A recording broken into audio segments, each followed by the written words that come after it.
My world is blue today. Remember that song? It's an oldie, right? It's another song about color. Color showing feeling, color showing emotion. All right, there is a lot about blue today, so let's get started.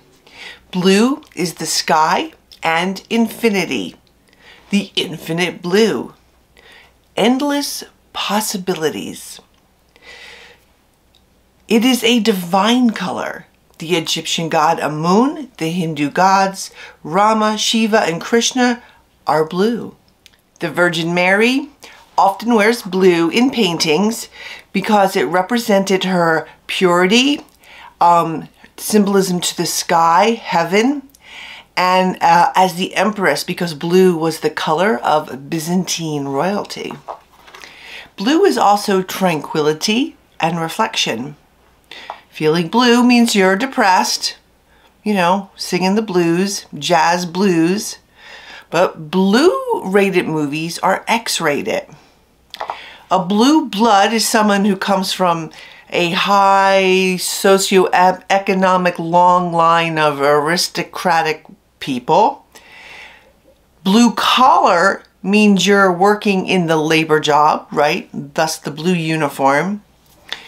But in Egypt, in old Egypt, the blue is the color of truth. Indigo is the fourth eye chakra of spiritual knowing and intuition. That's a lot of blue. So how can you use blue and why? There's a lot of different ways. In Kafka on the Shore by Haruki Murakami, one of the characters is always wearing blue. And the author, I believe, since the whole book is kind of a bit of a puzzle anyway, encompasses many of the blue meanings that I just talked to you about. It is as well a link to the ocean of the painting for which the title of the book is named. So if you really did a deep dive into blue in that particular book, you would see that there is definitely a lot going on.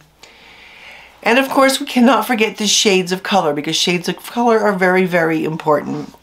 So there's from robin's egg blue to cobalt. Each will give you a different feel and a different emotion. Remember, color showing isn't static. It isn't this means that. And that's, I think, the trouble or the problem that people kind of fall into, you know, flashbacks from English class. This means that. No, it doesn't mean this, that. You get to provide the nuance. You get to provide what you want that color shade to really represent within the story itself, using context clues that you're going to sprinkle throughout the story that naturally emerge from the story organically. That's really the best way. You give the color its nuance and flavor. And I'm going to have a little metaphor for you. Like salt and pepper, shades of color, color descriptors season your writing with what's important to your story and your characters.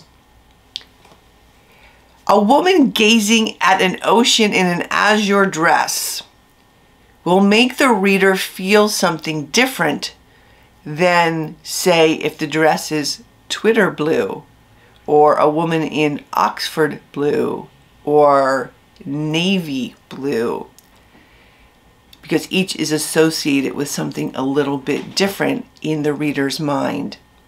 There are calming blues and earthy blues, like turquoise. There are industrial blues and marine blues and flower blues. I'm going to relay a conversation that I have with newer writers in particular when I am looking at their text, and I'll be reading something and I'll say, why did you write that the dress is blue? And they'll say, no reason. I like the color blue. Ooh. Or they'll say, it means she's sad. Blue is sad.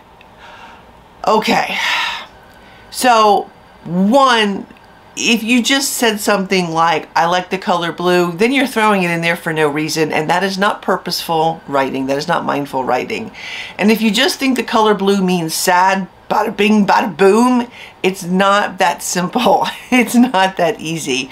And so I might say something like, well, who's sad? Is the character sad, or what's sad? What exactly is sad for the character? And then they might say something like, oh, she's sad her mom died.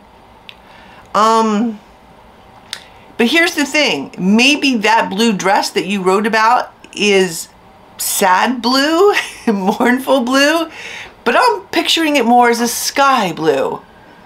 That's why if you're going to write blue, you need to write the color descriptor, the shade, to give the reader that hint of what blue you're thinking about, what blue you want them to, what blue descriptor you want them to think about that will provide that nuanced emotion.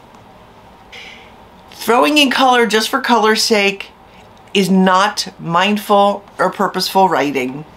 Sorry, it's not, and a lot of people do it. And they just throw it in because they think it's a description, and it's not. Make it mindful, make it purposeful. Add an accurate descriptor. Even a dark blue or mournful blue gives a better showing image. So if they had wrote a mournful blue dress, I would have got that. Around with it. Tossing color descriptors around or colors around without a purpose is not writing with intent. And you always want to write with intent. That makes it great writing, riveting writing.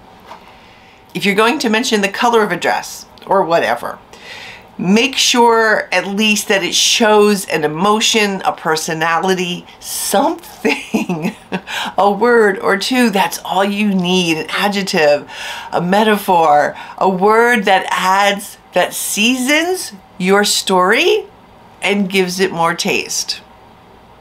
And you know what else? The reader doesn't need to know the color or the style of that dress. If it's blowing in the wind and you want the reader to focus on the dress blowing, billowing, whatever, in the wind. So mindful, purposeful. Is the color important, or is the billowing in the wind the important part of that detail in the story? So I said two specific things today, right? One, specific color descriptors can season your writing if you want them to. Two, use color descriptors when you need them. Remember, you're the writer and you can direct a reader's attention or distract the reader's attention to anything you want. So mindful, purposeful color descriptors. And I will see you next week with another color. Until then, dream in blue, create in hues, and dream the infinite azure blue